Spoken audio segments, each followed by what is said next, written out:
আমরা বিগত 17 বছর আমরা ভোলাবাসী অবহেলিত ছিলাম। স্বৈর শাসকের করাল গ্রাসে আমরা আমাদের কোনো কাজ করতে পারে নাই। তারা একভাবে এই দেশটাকে চালনা করেছে।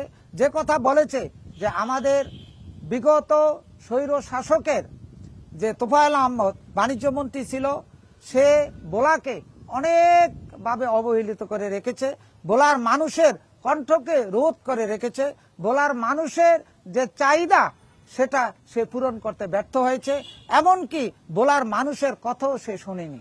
মোহাম্মদ ওয়াটার ট্যাঙ্ক, যা পানিকে রাখে শতভাগ বিশুদ্ধ। এন মোহাম্মদ ওয়াটার ট্যাঙ্ক, বিশুদ্ধ পানির ব্যাংক। সে তার আত্মীয় স্বজন এবং তার মতেই সে তার ভোলাকে চালিয়েছে, বাংলাদেশকে চালিয়েছে। আমরা সেটার থেকে পরিত্রাণ চাই। আমরা বিগত 17 বছর আন্দোলন করেছি এবং 24-এর গণ অভ্যুত্থানের পরে একটি নূতন বাংলাদেশ, একটি নূতন ধারার সুষ্ঠু ধারা রাজনীতির বাংলাদেশ আমরা চাই।